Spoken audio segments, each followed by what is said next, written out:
بسم اللہ الرحمن الرحیم۔ السلام علیکم ورحمۃ اللہ وبرکاتہ۔ آج کی ویڈیو میں ہم حضرت سلیمان علیہ السلام کا قصہ بیان کریں گے۔ حضرت موسیٰ علیہ السلام کے بعد بنی اسرائیل میں آنے والے انبیاء کرام علیہ السلام میں سے ایک حضرت سلیمان علیہ السلام بھی ہیں۔ حضرت سلیمان علیہ السلام حضرت داؤد علیہ السلام کے بیٹے تھے۔ حضرت طالوت اور حضرت داؤد علیہ السلام کے بعد حضرت سلیمان علیہ السلام بنی اسرائیل کے تیسرے بادشاہ تھے، جنہیں اللہ نے عظیم الشان حکومت عطا فرمائی تھی۔ آپ علیہ السلام کا زمانہ 985 قبل مسیح کا ہے۔ اللہ تعالیٰ نے حضرت سلیمان علیہ السلام پر کئی انعامات و احسانات فرمائے اور آپ علیہ السلام کو بہت سی فضیلتیں عطا فرمائیں۔ انہیں نبی بنایا، حضرت داؤد علیہ السلام کا جانشین بنایا اور زمین پر بہت بڑی اور بے مثال سلطنت عطا فرمائی۔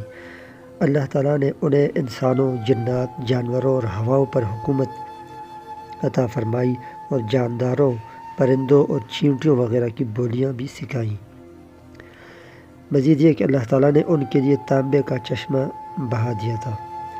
اللہ تعالیٰ نے جنات کو حضرت سلیمان علیہ السلام کے تابع کر دیا تھا۔ حضرت سلیمان علیہ السلام ان جنات سے کئی قسم کے کام لیتے تھے۔ مثلا ان کے حکم پر جنات سمندر میں غوطہ لگا کر ہیرے جواہرات اور قیمتی اشیاء نکال لاتے تھے، عمارتیں تعمیر کرتے، نیز قلعے، حوض اور بڑی بڑی عمارتیں بناتے تھے۔ اس کے علاوہ آپ علیہ السلام ان کو جو حکم کرتے وہ اس کی تعمیل کرتے۔ اللہ جل شانہ نے ہواؤں کو بھی حضرت سلیمان علیہ السلام کے تابع کر دیا تھا۔ چنانچہ ایک مہینے کی مسافت کا طویل سفر حضرت سلیمان علیہ السلام ہواؤں کے ذریعے ایک صبح میں کر لیتے تھے۔ اسی طرح ایک مہینے کی مسافت کا سفر ایک شام میں طے کر لیتے تھے۔ ایک موقع پر حضرت سلیمان علیہ السلام نے جنوں، انسانوں اور پرندوں کے لشکر جمع کیے اور ایک مہم پر روانہ ہوئے۔ راستے میں چیونٹیوں کی وادی سے ان کا گزر ہوا۔ ایک چیونٹی نے دوسری چیونٹیوں کو پکار کر کہا، اے چیونٹیوں، اپنے بلوں میں داخل ہو جاؤ، کہیں سلیمان علیہ السلام اور ان کا لشکر تمہیں اپنے پیروں تلے کچل نہ ڈالیں اور انہیں اس کی خبر تک نہ ہو۔ حضرت سلیمان علیہ السلام نے چیونٹی کی بات سن لی اور مسکراتے ہوئے ہنس پڑے اور آپ علیہ السلام نے اللہ کی ان عظیم نعمتوں اور احسانات کا شکر ادا کیا جو ان پر اور ان کے والدین پر فرمائی گئی۔ چنانچہ آپ علیہ السلام نے اپنے لشکر کو اتنی دیر ٹھہر جانے کا حکم دیا کہ چیونٹیاں حفاظت سے اپنے بلوں میں داخل ہو جائیں۔ حضرت سلیمان علیہ السلام نے اپنے لشکر میں پرندوں کا جائزہ لیا تو انہیں ہدہد نظر نہیں آیا۔ چنانچہ آپ علیہ السلام نے ارشاد فرمایا کہ وہ کہیں غائب ہو گیا ہے۔ حضرت سلیمان علیہ السلام ہدہد کے اس وقت موجود نہ ہونے پر سخت ناراض ہوئے۔ انہوں نے ارشاد فرمایا کہ اگر ہدہد نے اپنی غیر موجودگی کی واضح وجہ نہ بتائی تو میں اسے سخت سزا دوں گا یا اسے ذبح کر دوں گا۔ تھوڑی دیر بعد ہدہد آ گیا اور اس نے حضرت سلیمان علیہ السلام سے کہا کہ میں آپ کے پاس ایک ایسی خبر لایا ہوں جو آپ کو معلوم نہیں۔ پھر ہدہد نے حضرت سلیمان علیہ السلام کو قوم سبا کے بارے میں بتایا کہ ان پر ایک عورت حکمرانی کر رہی ہے۔ اسے دنیاوی مال و دولت میں سے ہر چیز دی گئی ہے۔ ہدہد نے انہیں بتایا کہ ملکہ سبا کے پاس ایک نہایت عظیم الشان تخت ہے۔ ہدہد نے مزید بتایا کہ قوم سبا کے لوگ اللہ سبحانہ و تعالیٰ کی بجائے سورج کی پوجا کرتے ہیں۔ ہدہد کی بات سن کر حضرت سلیمان علیہ السلام نے فرمایا کہ میں دیکھتا ہوں کہ تم نے سچ بولا ہے یا جھوٹ۔ چنانچہ آپ علیہ السلام نے ملکہ سبا کے نام ایک خط لکھا، اللہ کے نام سے شروع جو بڑا مہربان نہایت رحم والا ہے۔ میرے مقابلے میں سرکشی نہ کرو اور فرمان بردار بن کر میرے پاس آ جاؤ۔ حضرت سلیمان علیہ السلام نے خط ہدہد کو دے کر حکم دیا کہ میرا یہ خط لے جاؤ اور اسے ملکہ سبا کے پاس ڈال دو، پھر دیکھو کہ وہ لوگ اس خط کا کیا جواب دیتے ہیں۔ ملکہ سبا نے حضرت سلیمان علیہ السلام کا خط اپنے درباریوں اور سپہ سالاروں کو پڑھ کر سنایا اور کہا، میں کوئی فیصلہ تمہارے مشورے کے بغیر نہیں کرتی، مجھے بتاؤ کہ اس معاملے میں تمہاری کیا رائے ہے۔ انہوں نے جواب دیا کہ ہم بڑی قوت اور طاقت رکھنے والے ہیں اور جنگ کرنے میں بہت ماہر ہیں، لیکن فیصلہ کرنے کا اختیار آپ کے پاس ہے۔ ہم آپ کا ہر فیصلہ ماننے کو تیار ہیں۔ ملکہ سبا نے سمجھداری سے کام لیتے ہوئے حضرت سلیمان علیہ السلام سے جنگ نہ کرنے کا فیصلہ کیا۔ اس نے اپنے درباریوں سے کہا، بادشاہ جب کسی بستی میں داخل ہوتے ہیں تو اسے تباہ و برباد کر دیتے ہیں، وہاں کی عزت والوں کو ذلیل کر دیتے ہیں، کہ ہمارے ساتھ ایسا ہی نہ ہو۔ ملکہ نے حضرت سلیمان علیہ السلام کو حملے سے روکنے کے لیے قیمتی تحائف ان کی طرف بھجوائے اور ان کے جواب کا انتظار کرنے لگی۔ حضرت سلیمان علیہ السلام نے ملکہ سبا کے قیمتی تحائف واپس کر دی۔ آپ علیہ السلام نے ملکہ سبا کے پاس پیغام بھجوایا کہ کیا تم لوگ مال دولت سے مجھے متاثر کرنا چاہتے ہو؟ حالانکہ جو کچھ اللہ نے مجھے عطا فرمایا ہے وہ اس سے بہت بہتر ہے جو تمہارے پاس ہے۔ آپ علیہ السلام نے ملکہ کے قاصدوں سے کہا کہ تم اپنے تحفے لے کر واپس چلے جاؤ، اب ہم تم پر ایسے لشکروں سے حملہ کریں گے کہ تم ان کا مقابلہ نہیں کر سکو گے۔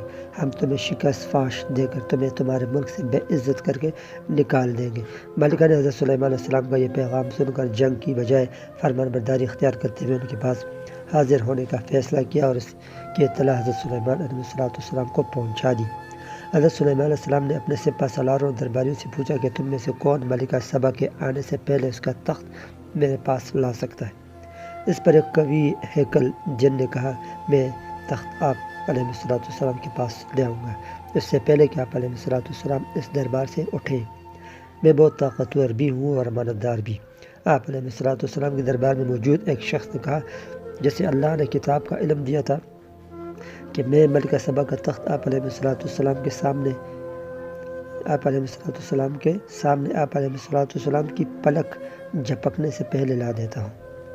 چنانچہ حضرت سلیمان علیہ السلام نے اس تخت کو اپنے سامنے پایا تو خوش ہوئے، اور آپ علیہ السلام نے اللہ تعالیٰ کے احسانات و انعامات پر اس کا شکر ادا فرمایا۔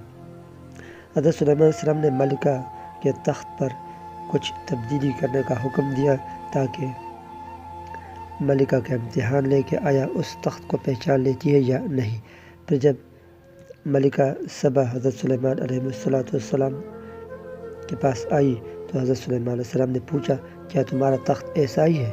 ملکہ نے کہا، یہ تو گویا وہی ہے، اور وہ حضرت سلیمان علیہ السلام پر اللہ کے عظیم انعامات اور خصوصی فضل و کرم کی قائل ہوگی۔ حضرت سلیمان علیہ السلام نے ایک شیش محل بنوایا تھا جس کے صحن میں ایک پانی کا حوض تھا، اور اس پر صاف شفاف شیشے کا فرش اس طرح ڈالا گیا تھا کہ غور سے دیکھے بغیر شیشہ نظر نہیں آتا تھا، اور سرسری نظر سے دیکھیں تو وہ کھلا ہوا حوض معلوم ہوتا تھا، اور محل میں داخل ہونے کے لیے اسی حوض کے اوپر سے گزرنا پڑتا تھا۔ چنانچہ جب ملکہ سبا محل میں داخل ہونے کے لیے چلی تو سامنے وہ حوض نظر آیا، اس لیے اس نے حوض سے گزرنے کے لیے اپنے پائنچے اوپر کر لیے تاکہ پانی سے گیلے نہ ہو جائے۔ اس پر حضرت سلیمان علیہ السلام نے اسے بتایا کہ یہ پانی نہیں بلکہ شیشے کا فرش ہے۔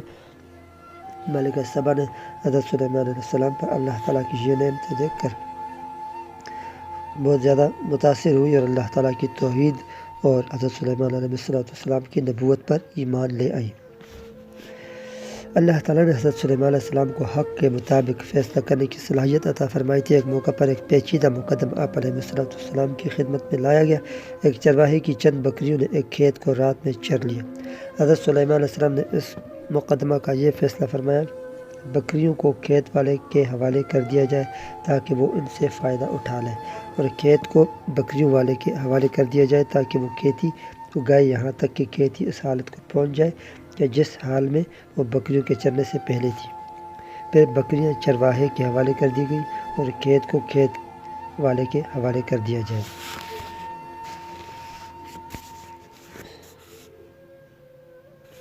پھر بکریاں چرواہے کے حوالے کر دی جائیں اور کھیت کو کھیت والے کے حوالے کر دیا جائے۔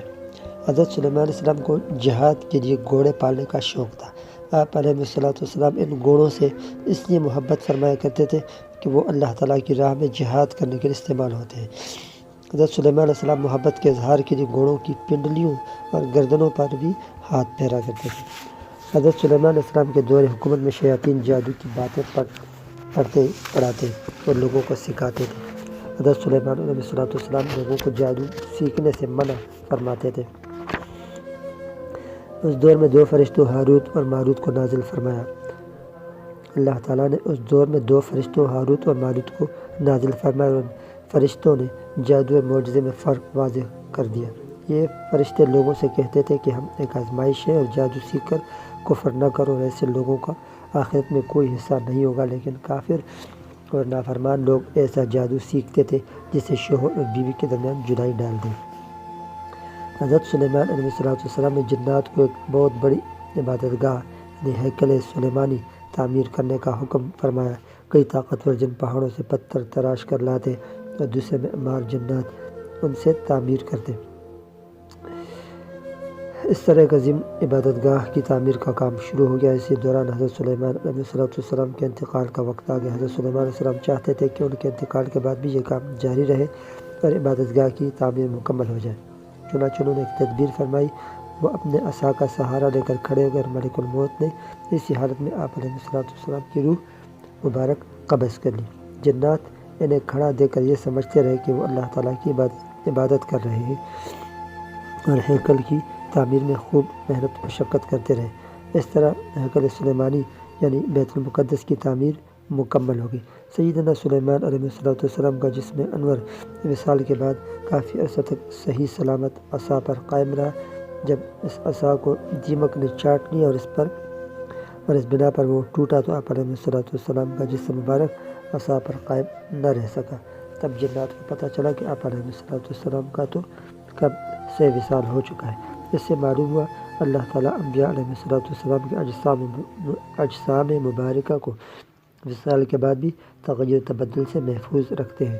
جنات نے یہ بات جان لی کہ اگر انہیں غیب کا علم ہوتا تو وہ ہیکل سلیمانی کی تعمیر کے بامشقت کام میں مبتلا نہ رہتے، اور حضرت سلیمان علیہ السلام کی وفات کے ساتھ ہی ہیکل سلیمانی کی تعمیر کا کام چھوڑ کر چلے جاتے۔ یہ تھی بہت ہی معلوماتی اور مفید ویڈیو جو میں نے آپ کے سامنے شیئر کی، حضرت سلیمان علیہ السلام کا عظیم واقعہ۔ آپ دوستوں سے گزارش ہے کہ اگر آپ میرے چینل کے اوپر نئے ہیں تو میرے چینل کو سبسکرائب کر دیں اور بیل کے آئیکن کے اوپر پریس کر دیں تاکہ میری ہر آنے والی ویڈیو کا نوٹیفیکیشن آپ کو ملتا رہے۔ اللہ حافظ۔